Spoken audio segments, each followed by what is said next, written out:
Hi all, welcome back to my channel. ಇವತ್ತಿನ recipe ಬಗ್ಗೆ ಹೇಳೋದಾದರೆ, ನಿಮ್ಮ ಮನೆಯಲ್ಲಿ ಒಂದೇ ಒಂದು ಕಪ್ಪು ಜೋಳದ ಹಿಟ್ಟಿದ್ರೆ ಸಾಕು ಈ ರೆಸಿಪಿನ ಮಾಡ್ಬೋದು. ಹಾಗಿದ್ರೆ ಬನ್ನಿ ರೆಸಿಪಿನ ಸ್ಟಾರ್ಟ್ ಮಾಡೋಣ. ಮೊದಲಿಗೆ ನಾನಿಲ್ಲಿ ಒಂದು ಅಗಲವಾದ ಪಾತ್ರೆನ ತಗೊಂಡಿದ್ದೀನಿ. ನಂತರ ಇದಕ್ಕೆ ಸ್ವಲ್ಪ ಆಯಿಲ್ನ ಸೇರಿಸ್ಕೊತಾ ಇದ್ದೀನಿ. ಹಾಗೆಯೇ ಒಂದು ಅರ್ಧ ಸ್ಪೂನ್ ಆಗುವಷ್ಟು ಸಾಸಿವೆ, ನಂತರ ಒಂದು ಅರ್ಧ ಸ್ಪೂನ್ ಆಗುವಷ್ಟು ಜೀರಿಗೆನೂ ಸಹ ಬಳಸ್ತಾ ಇದ್ದೀನಿ. ನಂತರ ನಾನಿಲ್ಲಿ ಕರಿಬೇವಿನ ಸೊಪ್ಪನ್ನು ಕೂಡ ಸೇರಿಸ್ಕೊಂಡು ಸ್ವಲ್ಪ ಹೊತ್ತು ಫ್ರೈ ಆಗೋಕ್ಕೆ ಹಾಗೆ ಬಿಡ್ತೀನಿ. ಈ ಥರ ಅಗಲವಾದ ಪಾತ್ರೆ ತಗೊಳ್ಳೋದ್ರಿಂದ ನಿಮಗೆ ಈ ರೆಸಿಪಿನ ಮಾಡೋಕ್ಕೆ ತುಂಬ ಈಸಿ ಆಗುತ್ತೆ. ನಂತರ ನಾನಿಲ್ಲಿ ಕಟ್ ಮಾಡಿರುವಂಥ ಒಂದು ಈರುಳ್ಳಿನ ಸೇರಿಸ್ಕೊಂಡು ಸ್ವಲ್ಪ ಬಾಡಿಸ್ಕೊಬೇಕಾಗತ್ತೆ. ಇವಾಗ ಇಲ್ಲಿ ಈರುಳ್ಳಿ ಸ್ವಲ್ಪ ಫ್ರೈ ಆದಮೇಲೆ ನಾನಿಲ್ಲಿ ರುಚಿಗೆ ತಕ್ಕಷ್ಟು ಉಪ್ಪನ್ನ ಸೇರಿಸ್ಕೊತಾ ಇದ್ದೀನಿ.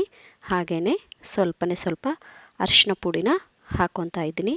ನಂತರ ನಾನು ಇದಕ್ಕೆ ಮಸಾಲೆ ಖಾರದ ಪುಡಿನ ಸೇರಿಸ್ಕೊತಾ ಇದ್ದೀನಿ. ಇದಕ್ಕೆ ಮೇನ್ ಟೇಸ್ಟ್ ಕೊಡೋದು. ನಂತರ ಸ್ವಲ್ಪ ಬೆಲ್ಲನೂ ಸಹ ಸೇರಿಸ್ಕೊಂಡು ಇದನ್ನು ಚೆನ್ನಾಗಿ ಮಿಕ್ಸ್ ಮಾಡ್ಕೊಬೇಕಾಗತ್ತೆ. ಇದು ಮಿಕ್ಸ್ ಆದಮೇಲೆ ನಾನಿಲ್ಲಿ ಒಂದು 2 ಗ್ಲಾಸ್ ಆಗುವಷ್ಟು ನೀರನ್ನ ಸೇರಿಸ್ಕೊತಾ ಇದ್ದೀನಿ. ನಂತರ ನಾನಿಲ್ಲಿ ಕೊತ್ತಂಬರಿ ಸೊಪ್ಪನ್ನ ಸೇರಿಸ್ಕೊಂಡು ಈ ಟೈಮಲ್ಲಿ ನೀವು ಬೇಕಾದರೆ ಟೇಸ್ಟ್ ಕೂಡ ಮಾಡ್ಕೊಬಹುದು. ಉಪ್ಪು ಮತ್ತು ಸಕ್ಕರೆ ಏನಾದರೂ ಕಡಿಮೆ ಅನಿಸಿದರೆ ನೀವು ಹಾಕ್ಕೊಬಹುದು. ಇವಾಗ ನನಗಿಲ್ಲಿ ನೀರು ಕುದೀತಾ ಇದೆ. ನಾನು ಯಾವ ಗ್ಲಾಸಲ್ಲಿ ನೀರನ್ನ ತಗೊಂಡು ಅದೇ ಗ್ಲಾಸಿಂದ 1 ಗ್ಲಾಸ್ ಆಗುವಷ್ಟು ನಾನಿಲ್ಲಿ ಜೋಳದ ಹಿಟ್ಟನ್ನ ಸೇರಿಸ್ಕೊಂಡು, ನೀವಿಲ್ಲಿ ವೇಟ್ ಮಾಡೋ ಅವಶ್ಯಕತೆ ಇರಲ್ಲ. ಇಮಿಡಿಯೇಟಾಗಿ ನೀವು ಈ ಥರ ಹಿಟ್ಟನ್ನ ತಿರುಗಬೇಕಾಗತ್ತೆ. ಸೊ ನೋಡಿ, ಇಷ್ಟು ಕಲಿಸೋದ್ರಿಂದ ನಿಮಗೆ ಗಂಟು ಕೂಡ ಆಗಲ್ಲ. ನೀಟಾಗಿ ಈ ರೆಸಿಪಿನ ಮಾಡ್ಕೊಬಹುದು. ತುಂಬಾ ಈಸಿಯಾಗಿ ಮತ್ತು ಟೇಸ್ಟಿಯಾಗಿರುತ್ತೆ ಈ ರೆಸಿಪಿ.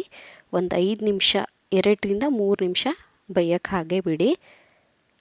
ಸೊ ನೋಡಿ, ಇವಾಗ ನಮಗಿಲ್ಲಿ ರೆಸಿಪಿ ರೆಡಿ ಆಗಿದೆ. ಇವಾಗ ನಾವು ಈಸಿಯಾಗಿ ಸರ್ವ್ ಮಾಡ್ಕೊಬಹುದು. ಇದಕ್ಕೆ ಯಾವುದೇ ರೀತಿಯಾದ ಸಾಂಬಾರಾಗಿರ್ಬೋದು, ಪಲ್ಯ ಯಾವುದು ಬೇಕಾಗಿಲ್ಲ. ಸ್ವಲ್ಪ ತುಪ್ಪ ಮತ್ತು ಉಪ್ಪಿನಕಾಯಿ ಇದ್ದರೆ ಸಾಕು, ತುಂಬಾ ಟೇಸ್ಟ್ ಎನ್ಹಾನ್ಸ್ ಆಗುತ್ತೆ. ಸೊ ನೋಡಿದ್ರಲ್ಲ ಫ್ರೆಂಡ್ಸ್, ಎಷ್ಟು ಈಸಿಯಾಗಿ ನಾವು ಜೋಳದ ಹಿಟ್ಟಿನ ರೆಸಿಪಿನ ಮಾಡೋದು ಅಂತ. ಹಾಗಿದ್ರೆ ಇವಾಗಲೇ ಟ್ರೈ ಮಾಡಿ.